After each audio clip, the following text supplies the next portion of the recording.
তিনজন লোক গেছে, দুজনকে ঢুকতে দেবে, আরেকজনকে দেবে না, অথচ বাইরের তিনজন লোককে ভিতরে বসিয়ে রেখেছেন, তাদের ব্যবসা স্বার্থ সংশ্লিষ্ট লোকজনকে ভিতরে বসিয়ে রেখেছেন। অ্যাপয়েন্টমেন্ট দেওয়া হয়েছে আমাদেরকে, বাইরের লোককে। ফিরোজ, উনি head of the department of Noakhali বিশ্ববিদ্যালয়, ওনার পদমর্যাদায় ওই ডিজি সাহেবের সমতুল্য নেই। এই জাতীয় লোককেও ভিতরে ঢুকতে দেননি, কেন তাদের ভয় যুক্তি তর্কে না হেরে যান। তারপরে বলছেন এটা আপনারা ডেলিগেশন করে আছেন সিআরও থেকে। সিআরও কি ব্যাপার? সিআরও বলতে কন্ট্যাক্ট আপনার রিসার্চ অর্গানাইজেশন, তো তালিকাতে আইসিডিডিআরবি থেকে করাই আছেন। আমাদের আইসিডিডিআরবি তো লকডাউন, তার কারণ জাতির এই দুর্যোগের সময় তারা তো লকডাউন।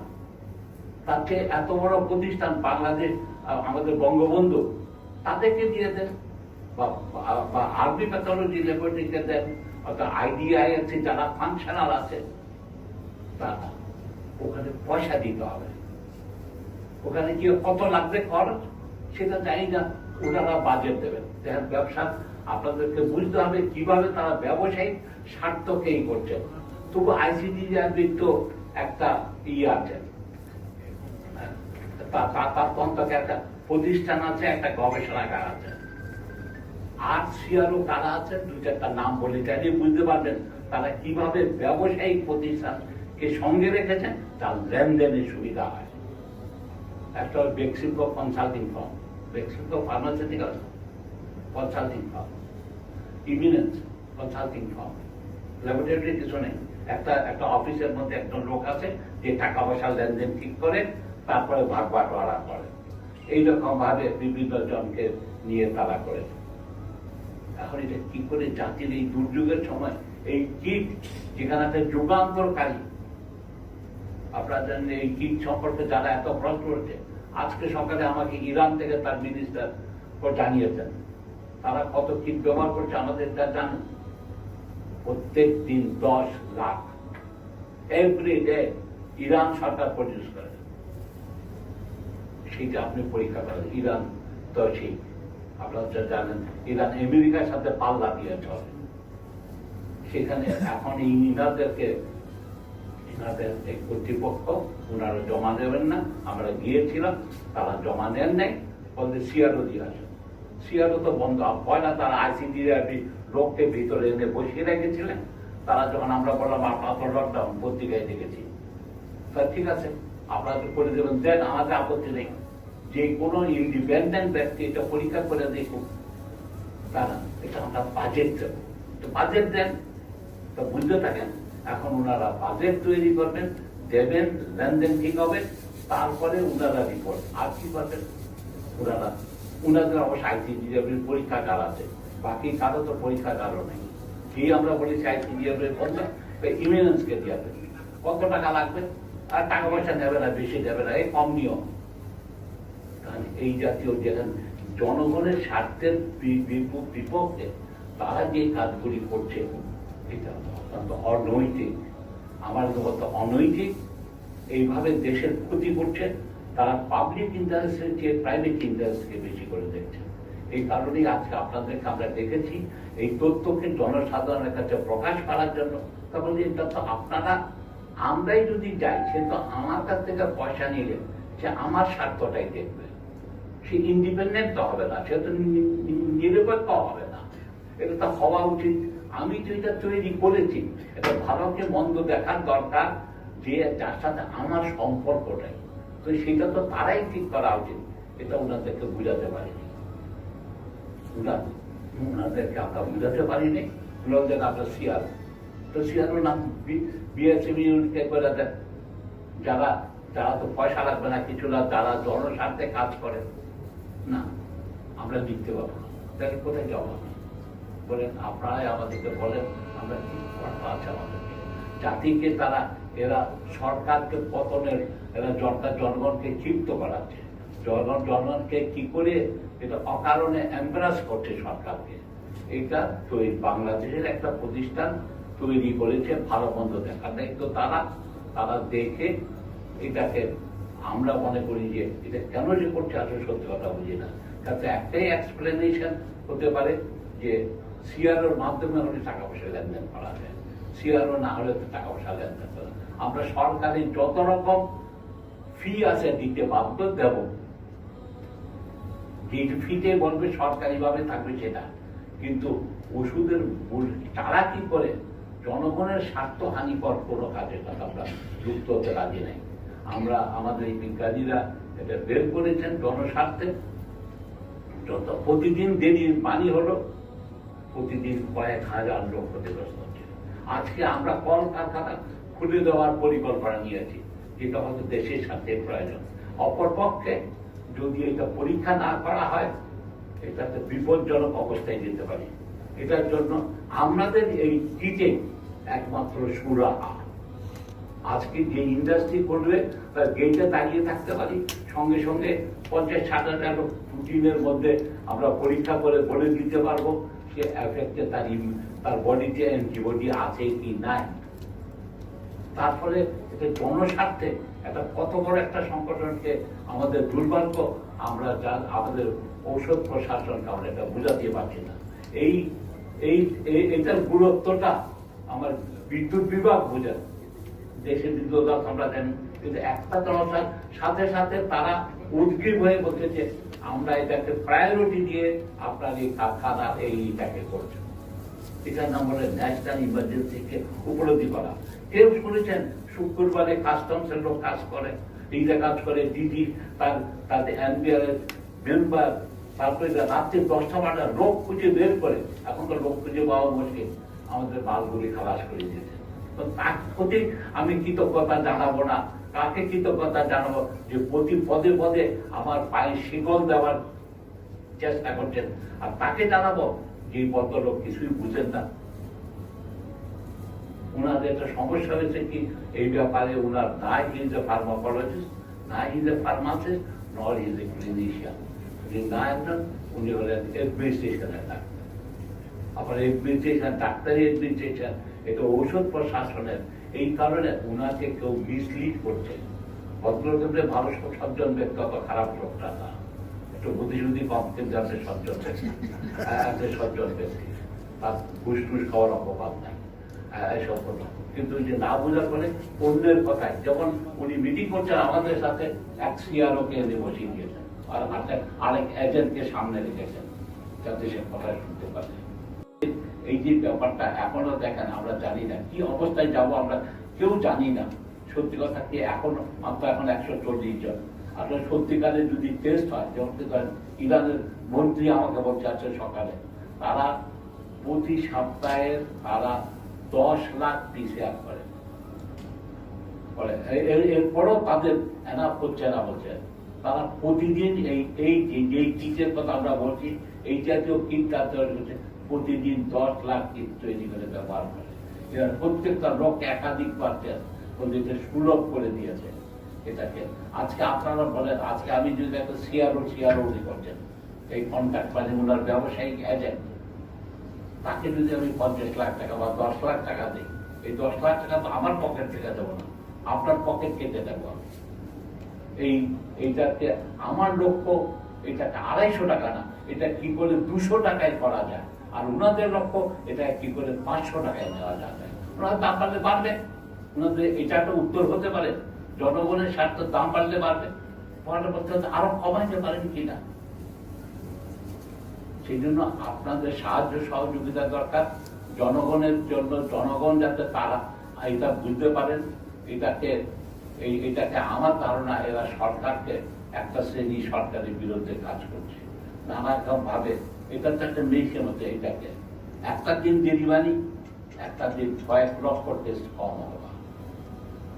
আজকে আমাদেরকে যত দেরি হবে সেটা সেই দুঃখ ভারাক্রান্ত দিতে আপনাদের সামনে এসছে, আপনাদের যে কোনো প্রস্তুত করে জি বলেন, নাম বলেন। যমুনা টিভিতে কাজ করি। আপনারা গতকাল যেটা করেছিলেন এই dot blood rapid testing kit হস্তান্তর, আপনারা কি কাউকে এই টেস্ট কিটটা হস্তান্তর করতে গিয়েছিলেন নাকি এটা অনুমোদনের জন্য, পরীক্ষা করার জন্য হস্তান্তর করতে গিয়েছিলেন?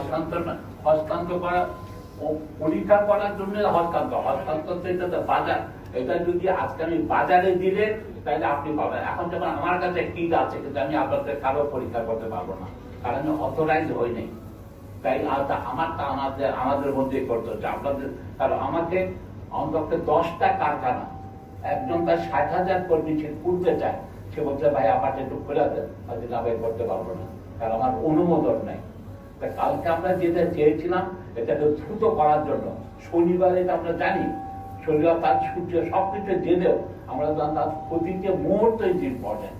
সেই জন্য আমরা কালকে যেটা চেষ্টা করেছিলাম, কালকে না 4 দিন আগেই, তাদের 3 দিন আগেই জানিয়েছি, আপনাদের বলেছি আমরা 12 তারিখে আমরা রক্তের জন্য দরখাস্ত করেছি, 22 তারিখে তাও কি প্রধানমন্ত্রী দপ্তর ইন্টারভেন করার পরে দেয় নাই ওনারা।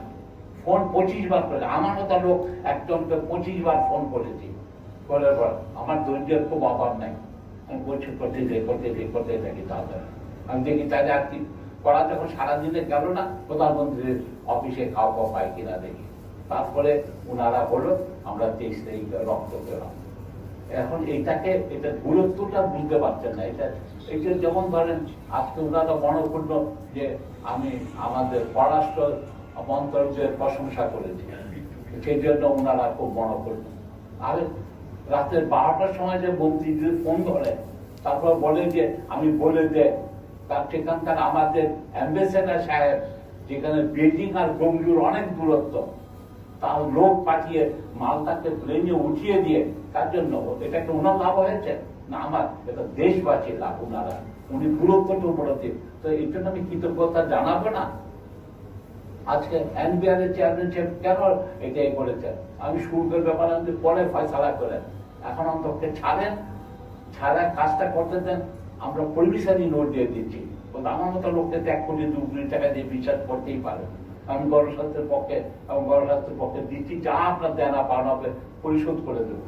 আমি কোনোখানে ন্যায্য আপনার পাওনা প্রত্যেকটা পরিশোধ করবো, কিন্তু ঘুষ দেব না। গণস্বাস্থ্য 48 বছরে কাউকে ঘুষ দেই নাই।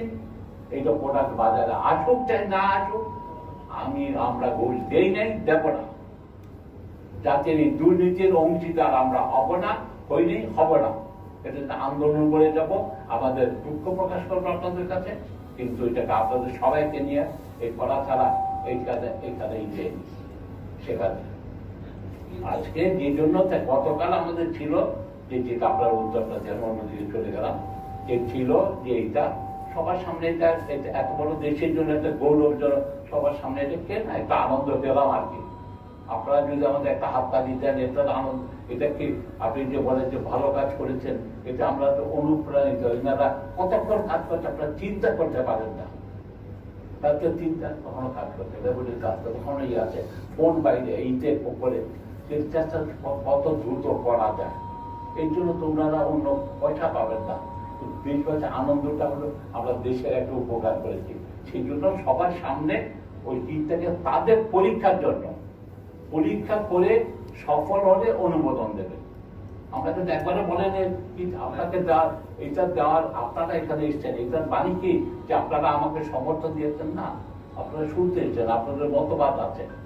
এটাকে কেন এটাকে ইস্যু করছে আমরা এটা বুঝতে অক্ষম। সত্যি কথা বলতে কি তখন ঠিক আছে যাবেন, আজকে গিয়েছি, আজকে বলছেন যাবো না, কি ব্যাপার? সিআরও দিয়ে আসে, সিআরওটা কি ব্যাপার? কন্ট্রাক্ট রিসার্চ, সেকে একটা মাঝখানে একটা ফরিয়া, একটা দালাল, একটা মধ্যবর্তী একজন ব্যক্তিকে তার কাছে দেখতে হবে। উনার কি সরকারি ফি নির্ধারিত আছে না উনার সাথে লেনদেন ঠিক করে? আমাদের সরকারি তো নিশ্চয়ই আপনি যখন শেয়ার কার্ডটা থাকা উচিত, তালিকা আইসিডিআর আসবে, আইসিডিআর তারা বন্ধ লকডাউন, আর তাকে ওনারা বাজেট দেবেন, যে শব্দগুলি এটা আমাদের শব্দ না, হচ্ছে ওনারা বাজেট দেবেন, ওনাদেরকে টাকা পয়সা দেবেন। অর্থাৎ ওইখান থেকে কত অংশ কে পাবে সেটা আমি জানি না, সেটা আপনারা সাংবাদিকরা খুঁজে বের করতে পারেন। তবুও তো আইসিডির ল্যাবরেটরি আছে, একটা বড় প্রতিষ্ঠান, ইমিনেন্স, তার একটা রুমের মধ্যে একটা প্রাক্তন অফিসারদের করা শিল্পর কনসালটেন্ট পাওয়ার, শিল্প ফার্মাসিউটিক্যাল না, এই রকমের যেটা এই জাতীয় জিনিসটাকে। তো আজকে সেইটা দেয়, এটা কোনো জ্ঞান নেয় ওনারা। আপনাদের বিএম আছেন, ওনার নাম নেয়। সবচেয়ে বাংলাদেশের বড় প্রতিষ্ঠান যে বাংলাদেশ শেখ মুজিব বঙ্গবন্ধু একটি মেডিকেল ইউনিভার্সিটি নাই, কাউকে নাই তো করে দেন, তাকে আপনার কন্ট্যাক্টে আপনি বানিয়ে নেন। আপনি যখন আমরা চাপ দিয়েছি যে চিঠি ছাড়া যাব না, তখন এক মুহূর্তের মধ্যে একটা চিঠি তৈরি করতে পারেন। সেই চিঠি যেমন তৈরি করতে পারেন, নিশ্চয়ই পারেন যে বিএনএসইউর ভাইস চ্যান্সেলরকে চিঠিতে আমরা আপনাকে আমাদের এই কাজটা করে যেমন অনুরোধ করছি, না এটা আমি করতে পারবো না। তো কে করবে? আপনি বেতন খাবেন, আপনি করতে পারবেন না। আপনার চেহারা দেখার জন্য এখানে আছেন, ওখানে প্যারেড করতে হয় ক্যান্টনমেন্টে, আপনি ফিরত যান, সেখানে প্যারেড করতে থাকেন। এটা আপনার দায়িত্বের মধ্যে পড়ে। এটা জাতীয় ইমার্জেন্সি। এই চিঠির মতো বিএনএসইউকে একটা চিঠি দেওয়া যে ভাই আপনাকে আমরা শেয়ারও করলাম, এটা এই কাজটা আপনারা করে দেখে আমাদের ক্যাপাসিটি, ওনাদের ক্যাপাসিটি নেই, এটা অবশ্য ওনারা স্বীকার করে দেন। ওনারা ঔষধ প্রশাসন দপ্তরের অধিদপ্তরের আপনি এই চিঠি যদি দিতে পারেন, ওটাও দিতে পারেন, তাই না? আর বিএসএফ এর ভাইস চ্যান্সেলরকে চিঠি লেখলে আপনি কি ছোট হয়ে যাবেন? এটি বোঝাতে আছে এটার নামে আমলা তান্ত্রিকতা। একটা অশিক্ষিত আমলা আছে, কিন্তু শিক্ষিত আমলা আছে, বুদ্ধিমান আমলা আছে। আর উনি কোন ক্যাটাগরিতে পড়েন চাই না।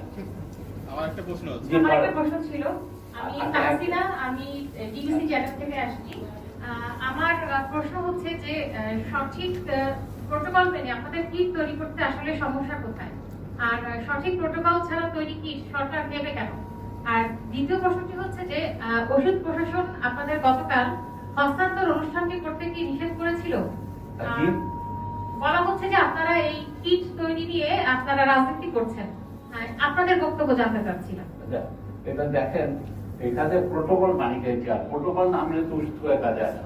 ওনারা প্রোটোকল যা চান না ওষুধ হয়েছে, ওষুধ করার কতগুলি নিয়ম কানুন আছে, সেগুলি মেনেই তো এটাকে বের করেছি, এটা আবিষ্কার, এটা উদ্ভাবন করেছি আমরা। আমাদের ওই জন্য ল্যাবরেটরি লাগে, আমাদের ল্যাবরেটরি আমাদের স্ট্যান্ডার্ড আছে। বিয়েতে বায়োসেফটি হচ্ছে 2 মিনিমাম লাগে। আমাদের সেরকম 2টা ল্যাবরেটরি, একটা না 2টা। আমাদের 3 নম্বর ল্যাবরেটরিটাও করতে যাচ্ছি, যেটা হায়েস্ট অথরিটি BSL 3, কারণ আমরা যেহেতু এটা নিয়ে গবেষণা করছি।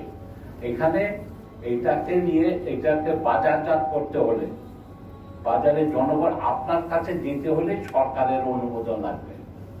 তাই এখন আমরা জনগণের, এটা তো এই কাজটা কার স্বার্থে? আপনার স্বার্থে।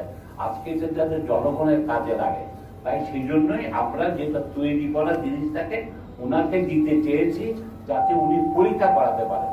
আমারটা আমি পরীক্ষা করালে এটা তো ইন্ডিপেন্ডেন্ট হলো না, আমারটা তো আমি ভালোই বলবো। আপনার মেয়েকে তো আপনার চোখে মহা সুন্দরী মনে হবে, কিন্তু কথা আমার চোখে দেখতে হবে। সেই জন্য একটা নিরপেক্ষ ব্যক্তিকে দিয়ে, নিরপেক্ষ প্রতিষ্ঠানকে দিয়ে করতে হয়। আজকে আমাদের দেশের একটা বড় প্রতিষ্ঠান ICDRB, একটা বড় প্রতিষ্ঠান, কোনো সন্দেহ নেই। আর তারপর যেমন আমাদের বঙ্গবন্ধু মেডিকেল ইউনিভার্সিটির সবচেয়ে বড় প্রতিষ্ঠান বাংলাদেশ, তাদের বড় ল্যাবরেটরি আছে, তাদের অধ্যাপক আছেন একাধিক, যারা এই সম্পর্কে জানেন, ভিরোলজির ইয়েরা আছেন। সুতরাং এটা স্বভাবতই কি হবে, আমি গিয়ে করলে আমাকে হয়তো একটু খাতিরও করতে পারেন, কিন্তু আপনি যদি এটা সরকার থেকে ডাইরেক্টলি পাঠান, তাহলে বোর্ড ইন্ডিপেন্ডেন্ট হবে না, নিরপেক্ষ হবে না।